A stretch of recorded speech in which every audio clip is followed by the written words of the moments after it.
मैंने जाग गए, नींद से जागे। मैंने पूछा अखिलेश जी आप ये चश्मा वश्मा लगाते कोई दिक्कत तो नहीं होती? बोले दिक्कत तो कुछ नहीं होती, बस महिलाएं मेरी तरफ देखती नहीं। मैंने कहा चश्मा लगाना छोड़ दो। बोले फिर महिलाएं दिखती नहीं। हर कवि का अपना एक संकट है। एक बार जरा ऊर्जा दे दो, इनकी नींद उड़े, तालियां बजाओ।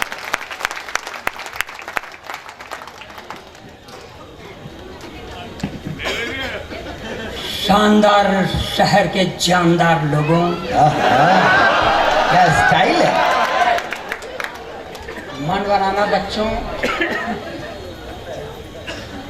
अभी आपने 220 वोल्ट करंट की कविता सुनी जिसमें 160 वोल्ट करंट की सप्लाई थी।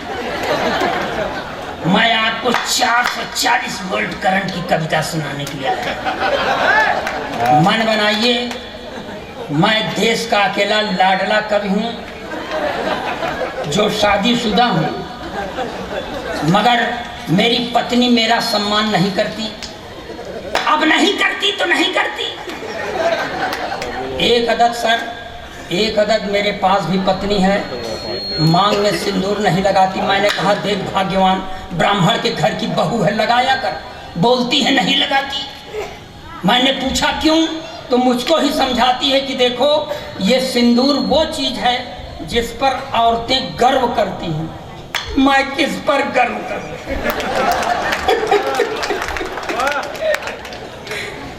मंच पर खूब अच्छा इंतजाम है भाई साहब, खूब कीड़े मकोड़े छोड़ दिए हैं। पैर में हिलाओ तो यहाँ काट लेते हैं, यहाँ हाथ लगाओ तो यहाँ घुस जाते हैं। अब कहाँ कहाँ घुस गए हैं क्या क्या बताएं। मंच पर अगर कोई बड़ा कवि है तो हालांकि बड़ा मैं भी हूँ, और यह बात सिर्फ मैं करता हूँ, फिर भी औपचारिकता निभाता हूँ कि मंच पर बैठे हुए कवियों को एक बार प्रणाम, कवित्री को 2 बार, संचालक को 3 बार प्रणाम, और कसम भगवान की आप लोगों को 100 बार प्रणाम। वाह वाह।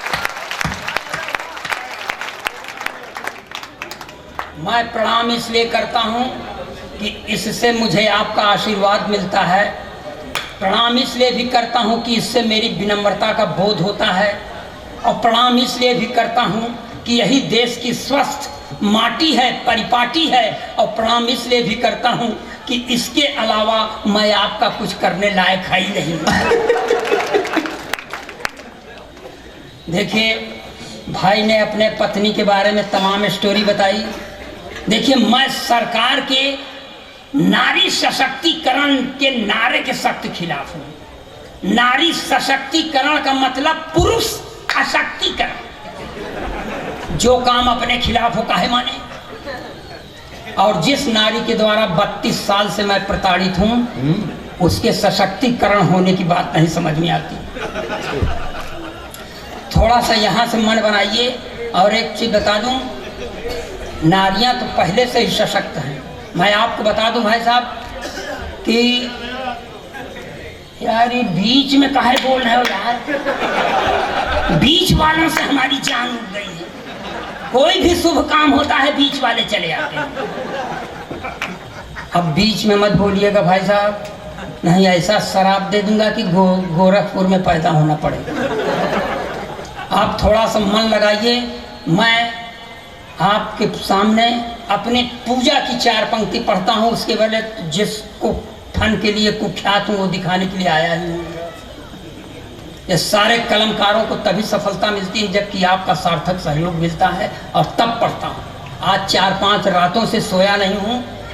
रात में आपका सामना और दिन में यात्राएं करनी पड़ती हैं, तब पढ़ता हूँ कि कभी सर्दी, कभी बारिश, कभी दोपहर से गुजरे, कभी सर्दी, कभी बारिश, कभी दोपहर से गुजरे, नहीं मालूम है हमको कहाँ किस पहर से गुजरे।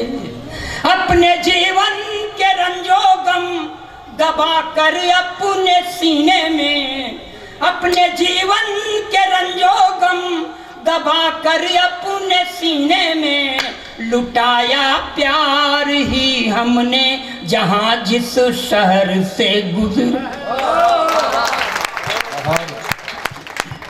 मैं इस तरह की पंक्तियां पढ़ने का कायल नहीं हूं भाई साहब, पढ़ सिर्फ इसलिए दिया कि आपके समझ में आ जाए कि भले आदमी के यहाँ पैदा हुआ हूं।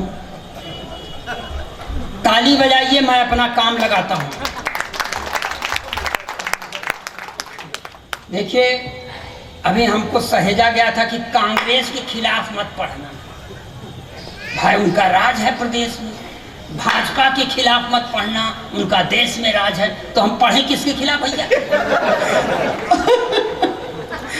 देखिए, मैं संस्कार से भाजपाई हूं, लेकिन सरस्वती के इस मंच पर जो कहूंगा सच कहूंगा, सच के खिलाफ कुछ नहीं कहूंगा। और देखिए, मैं पूरी तरह अपने प्रधानमंत्री से प्रभावित हूँ। प्रधानमंत्री का नारा है बेटी बचाओ बेटी पढ़ाओ मगर पत्नी छोड़ दे। हाँ भाई, दूसरे की औलाद है, छोड़ दे। और तब यहाँ से 4 पंक्ति पढ़ता हूँ और आपसे समर्थन की भीख मांगता हूँ कि जो हैं पढ़े लिखे वो सब हैं संतरी बने, जो है पढ़े लिखे वो सब हैं संतरी बने, अपराधी माफिया हैं जो वो मंतरी बने, अपराधी माफिया हैं जो वो मंतरी बने, जो हैं पढ़े लिखे वो सब हैं संतरी बने, जिसने विवाह करके अपनी पत्नी छोड़ दी, जिसने विवाह करके अपनी पत्नी छोड़ दी, वो अपने देश में प्रधानमंत्री बने, वो अपने देश में।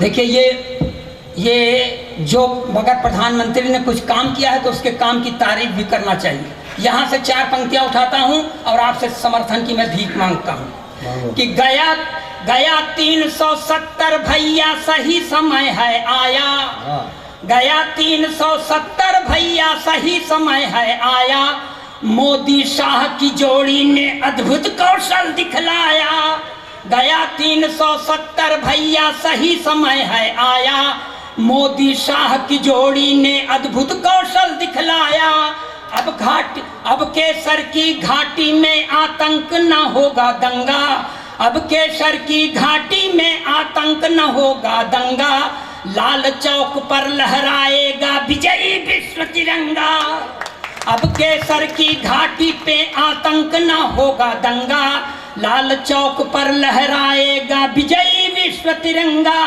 चाल चली ना मसूद इमरान की, जय हो जनता की, जय हो हिंदुस्तान की, जय हो जनता की, जय हो हिंदुस्तान की। और मैं अपने प्रदेश से सच्ची बात कहने, देखिए ओरिजिनल पोइट्री, मैं कोई वीर रस का कवि नहीं हूं कि आजादी को पटेल और सुभाष चाहिए, कहां से लाओगे? अब मान लो आ गए सुभाष चंद्र बोस तो कहेंगे तुम मुझे खून दो, मैं तो नहीं दूंगा। जो पाव 1.5 पाव बचा है वही चूस के बैठ जाए तो घर वाले क्या करेंगे? इसलिए देशभक्ति के कवियों को नहीं बुलाए हैं, ठीक किए हैं। ये देशभक्ति के कवि आएंगे कह देंगे रावलपिंडी में झंडा गाड़ देंगे, काहे गाड़ दोगे भैया? यहाँ जगह कम है क्या? जो काम यहाँ करना चाहिए वहाँ नहीं, सीधा रावलपिंडी चले जाएंगे झगड़े। देखिए ओरिजिनल पोइट्री, ये देश है, यहाँ समय समय पर अवतारों का अवतरण होता रहता है। एक अवतार का और अवतरण हुआ है यहाँ बम्बई की धरती पर, जो मुंह में खूब लिपस्टिक लगाती है, लाल चुनरिया भी ओढ़ती है, हाथ में त्रिशूल लेके चलती है, मगर वो उस पराम्बा भगवती की तरह सिंह की सवारी नहीं करती, अपने भक्तों के गोदी में सवारी करती है। जब ऐसी भगवती का अवतरण होता है तो एक बाबा जी के ऊपर बड़ा सकारात्मक प्रभाव पड़ता है।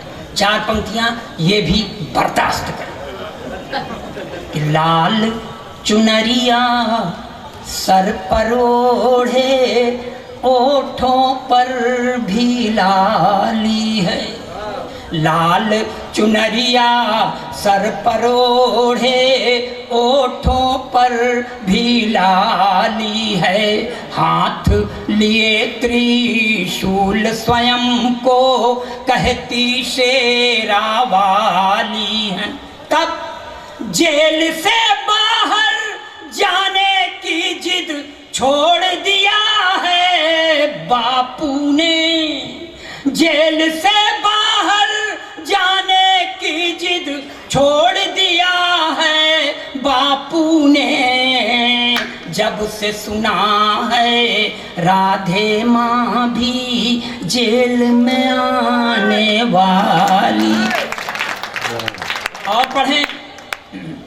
पढ़ें कि रहने दें? पढ़िए पढ़िए। अरे तो ताली वाली बजाइए, कुछ हमको भी बर मिले। हम तो मेहमान हैं, तो आपके घर के हैं, तो आप चाहे जब चाहेंगे तब बजा देंगे। हमारे लिए तो समय है। ये यहाँ से शुरू करता हूँ। देखिए, उत्तर प्रदेश का रहने वाला हूँ। वहाँ पर 88 और 90 वर्ष के वरेण्यतम राजनीतिक ने वो कांड किया। भगवान करें करने पहले ख़त्म क्यों नहीं हो गए, बहुत बाद में ख़त्म क्यों हुए। मगर प्रेरणा पुरुष हैं, इसलिए प्रेरणा लीजिए, हम भी लें, अकिंचन जी भी लें। कि 90 बरस में शादी यानी मरने की तैयारी, 90 बरस में शादी यानी मरने की तैयारी, चली गई थी इश्क के चक्कर में कुर्सी सरकारी। 90 बरस में शादी यानी मरने की तैयारी, चली गई थी इश्क के चक्कर में कुर्सी सरकारी। सत्ता में यदि फिर से आई कांग्रेस की बारी, सत्ता में यदि फिर से आई कांग्रेस की बारी, तो भारत रत्न पाएंगे नारायण दत्त तिवारी। सत्ता में यदि फिर से आई कांग्रेस की बारी, तो भारत रत्न पाएंगे नारायण दत्त तिवारी। शादी की चिंता, शादी की चिंता न चिंता शमशान की, जय हो जनता की, जय हो हिंदुस्तान की, जय हो जनता की, जय हो हिंदुस्तान की। और सर थोड़ा पूरब की ओर चलिए। ये देखिए, धरती का 8वां आश्चर्य कि एक मुख्यमंत्री जेल जाने के पहले अपनी अंगूठा टेक पत्नी को मुख्यमंत्री बनाता है, जो 3 महीना तक राबड़ी देवी सीखने में गुजार देती है। इसके अलावा उनको कुछ नहीं आता। मगर इस समय 2 के दोनों खाली हैं। तब पत्नी अपने पति से कहती है कि मैं भी हो गई खाली साजन, तुम भी खाली खाली, मैं भी हो गई खाली साजन, तुम भी खाली खाली, अब प्रदेश की यह कुर्सी जल्दी ना मिलने वाली। मैं भी हो गई खाली साजन, तुम भी खाली खाली, अब प्रदेश की यह कुर्सी जल्दी ना मिलने वाली। तो सरागा चरागाह में आओ मिलकर गैया भैंस चराएं, चरागाह में आओ मिलकर गैया भैंस चराएं, गोबर पाथे दूध पिए अपना परिवार बढ़ाएं। किसको फिक्र है, किसको फिक्र है पटना सिवान की, जय हो जनता की, जय हो हिंदुस्तान की, जय हो जनता की, जय हो हिंदुस्तान की। और ये आखिरी पंक्तियां पढ़ देता हूं। आखिरी पंक्तियां इसलिए पढ़ देता हूं कि इसमें ये ओरिजिनल पोइट्री, इसको लिखते पढ़ने में इतना सूख गया हूँ। मुझे ढेर सारा आशीर्वाद दे दीजिएगा। आने वाले किसी कवि को कुछ मत दीजिएगा, किसी का कर्जा नहीं खाएंगे। एक प्रश्न है प्रभुवर दिल में बिनती सुनो हमारी, एक प्रश्न है प्रभुवर दिल में बिनती सुनो हमारी, हर बूढ़े नेता के संग क्यों कम उम्र की नारी। ये राष्ट्रीय चिंता है जो मुझे खाए जा रही है। एक प्रश्न है प्रभुवर दिल में बिनती सुनो हमारी, हर बूढ़े नेता के संग क्यों कम उम्र की नारी। सपा बसपा भाजपा सब में है यह बीमारी, महामारी है ये। एक प्रश्न है प्रभुवर दिल में बिनती सुनो हमारी, हर बूढ़े नेता के संग क्यों कम उम्र की नारी। सपा बसपा भाजपा सब में है यह बीमारी, कांसी राम कल्याण दिग्विजय या एनडी तिवारी। तो क्या गति होगी, क्या गति होगी अपने दिल के दुकान की, जय हो जनता की, जय हो हिंदुस्तान की, वाह, वाह, वाह। जय हो जनता की, जय हो। एक बार जोरदार